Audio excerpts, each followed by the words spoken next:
Mycorrhiza. Mycorrhiza adalah bentuk simbiosis antara cendawan, fungi, dengan tumbuhan tingkat tinggi, tumbuhan berpembuluh, Tracheophyta, khususnya pada sistem perakaran.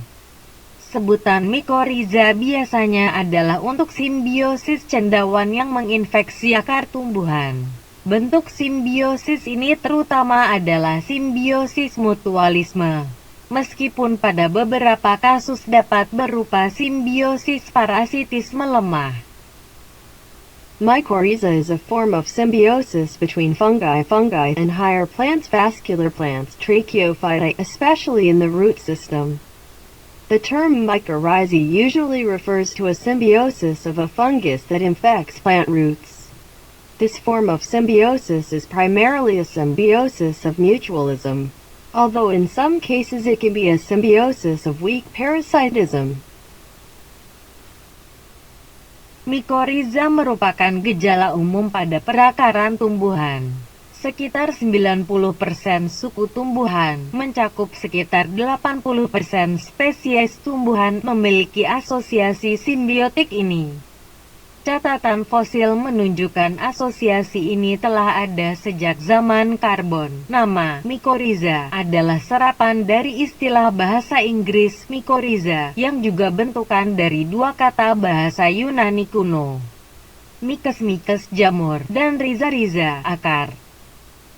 Mycorrhiza is a common symptom of plant roots. About 90% of plant families, covering about 80% of plant species, have this symbiotic association. The fossil record shows this association dating back to the Carboniferous age. The name mycorrhiza is an uptake of the English term mycorrhiza, which is also a form of two ancient Greek words, myx fungus, and rhiza root. Mycorrhiza memerlukan akar tumbuhan untuk melengkapi daur hidupnya. Sebaliknya, beberapa tumbuhan bahkan ada yang tergantung pertumbuhannya dengan mycorrhiza. Beberapa jenis tumbuhan tidak tumbuh atau terhambat pertumbuhannya tanpa kehadiran mycorrhiza di akarnya. Sebagai misalnya, Semayan pinus biasanya gagal tumbuh setelah pemindahan apabila tidak terbentuk jaringan mycorrhiza di sekitar akarnya. Mycorrhizae require plant roots to complete their life cycle. Conversely, some plants even depend on their growth by mycorrhizae. Some types of plants do not grow or have stunted growth without the presence of mycorrhizae at the roots. For example, pine seedlings usually fail to thrive after transplanting if no mycorrhizal tissue has formed around the roots. Mycorrhiza dapat diinokulasi secara buatan. Namun, inokulasi mycorrhiza asing memerlukan bantuan mycorrhiza lokal. Misalnya dengan menambahkan tanah dari tempat asal tumbuhan. Dua kelompok mycorrhiza terbesar adalah ectomycorrhiza (ECM) dan endomycorrhiza (EM). Endomycorrhiza terutama didominasi oleh mycorrhiza arbuscular mycorrhizae, ditambah dengan sekelompok mycorrhiza ericoid dan mycorrhiza arbutoid yang menginfeksi tumbuhan kelompok Ericoideae. Mycorrhizae can be artificially inoculated. However, foreign mycorrhizal inoculation requires local mycorrhizal assistance, for example by adding soil from the place of origin of the plant. The two largest mycorrhizal groups are ectomycorrhizal (ECM) and endomycorrhizal (M). Endomycorrhizae are mainly dominated by arbuscular mycorrhizae (AM), plus a group of ericoid mycorrhizae and arbutoid mycorrhizae which infect plants of the Ericoideae group. Mycorrhiza dibagi menjadi dua kelompok berdasarkan cara menginfeksinya, yaitu ectomycorrhiza dan endomycorrhiza. Mycorrhizae are divided into two groups based on the method of infection, namely ectomycorrhizae and endomycorrhizae. Ectomycorrhiza ini menginfeksi permukaan luar tanaman dan di antara sel-sel ujung akar. Akibat serangannya, terlihat jalinan miselia berwarna putih pada bagian rambut-rambut akar. Dikenal sebagai jala Hartig, serangan ini dapat menyebabkan perubahan morfologi akar. Akar-akar memendek, membengkak, bercabang dikotom, dan dapat membentuk pigmen. Infektivitas tergantung isolat dan kultivar tumbuhan inang. Tumbuhan inangnya biasanya tumbuhan tahunan atau pohon. Beberapa di antaranya merupakan komoditi kehutanan dan pertanian seperti sengon, jati, serta beberapa tanaman buah seperti mangga, rambutan, dan jeruk. Ectomycorrhizae. These infect the outer surface of the plant and between the root end cells.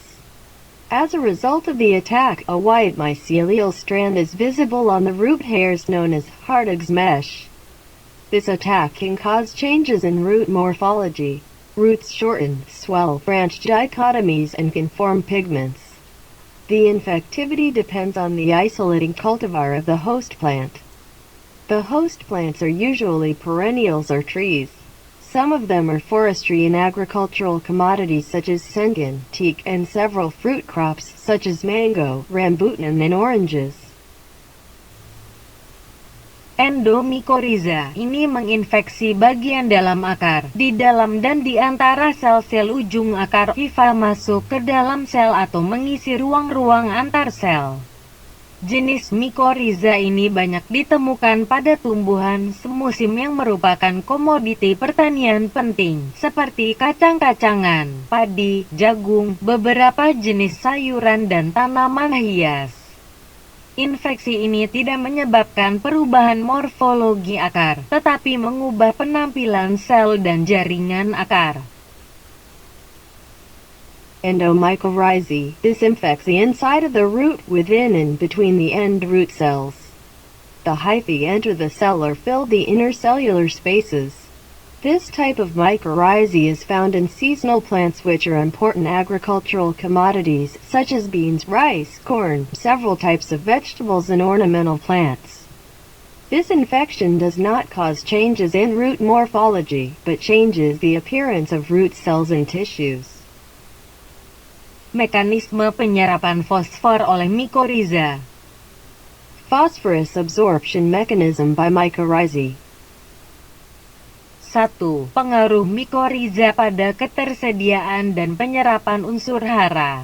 Pada tahap ini terjadi modifikasi kimia oleh mycorrhiza terhadap akar tanaman, sehingga tanaman mengeksudasi asam-asam non-organik dan enzim fosfatase asam yang memacu proses mineralisasi unsur P.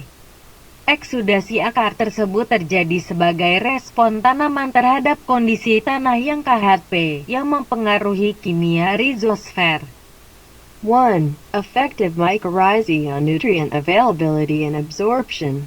At this stage, there is chemical modification by mycorrhizae of the plant roots, so that the plant exudes non-organic acids and acid phosphatase enzymes which stimulate the mineralization process of P elements.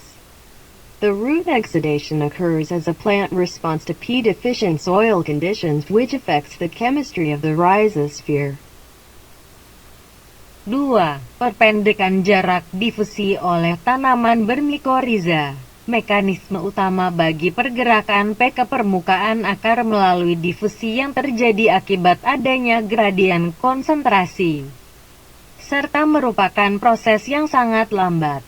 Jarak difusi ion-ion fosfat tersebut dapat diperpendek dengan hifa eksternal yang juga dapat berfungsi sebagai alat penyerap dan translokasi fosfat. 2. Shortening of the diffusion distance by mycorrhizal plants. The main mechanism for movement of P to the root surface is by diffusion, which occurs due to a concentration gradient, and is a very slow process. The diffusion distance of these phosphate ions can be shortened by external hyphae, which can also function as an absorber in translocation of phosphate. 3. Penyerapan P tetap terjadi pada tanaman bermycorrhiza meskipun terjadi penurunan konsentrasi minimum P. Konsentrasi P yang ada di larutan tanah dapat menjadi sangat rendah dan mencapai konsentrasi minimum yang dapat diserap akar. Hal ini terjadi sebagai akibat terjadinya proses penyerapan ion fosfat yang ada di permukaan akar. 3. P absorption still occurs in mycorrhizal plants even though there's a decrease in the minimum concentration of P. P concentrations in the soil solution can be very low and reach the minimum concentration that can be absorbed by roots. This occurs as a result of the absorption of phosphate ions on the surface. Root. Di bawah konsentrasi minimum tersebut akar tidak mampu lagi menyerap P dan unsur hara lainnya, sedangkan pada akar bermikoriza, penyerapan tetap terjadi sekalipun konsentrasi ion fosfat berada di bawah konsentrasi minimum yang dapat diserap oleh akar. Proses ini terjadi karena afinitas hifa eksternal yang lebih tinggi atau peningkatan daya tarik-menarik ion-ion fosfat yang menyebabkan pergerakan P lebih cepat ke dalam hifa. Below this minimum concentration, the roots are no longer able to absorb P and other nutrients while in mycorrhizal roots. Uptake still occurs even though the concentration of phosphate ions is below the minimum concentration that can be absorbed by the roots. This process occurs due to the higher affinity of the external hyphae or the increased attraction of the phosphate ions, which causes the movement of P into the hyphae faster. Demikianlah sekelumit atau selintas penjabaran tentang mikoriza. Semoga membantu para petani untuk lebih bisa mengaplikasikan mikoriza pada tanaman budidayanya. Untuk mendapatkan isolat mikoriza silakan hubungi admin KP2M Pusat Tasikmalaya melalui layanan 2+62 812 1438 0006. That is a little or a glimpse of the description of mycorrhiza. Hopefully it will help farmers to be more able to apply mycorrhiza to their cultivation plants. To get mycorrhiza isolates, please contact the admin of the KP2M Tasikmalaya Center via WA service +62 812 1438 0006. Demikian video singkat kali ini. Bila Anda merasa terbantu, silahkan subscribe dan klik like serta share kepada teman-teman Anda agar lebih bermanfaat. Terima kasih. That's a short video this time. If you feel helped, please subscribe and click like and share with your friends to make it more useful. Thanks.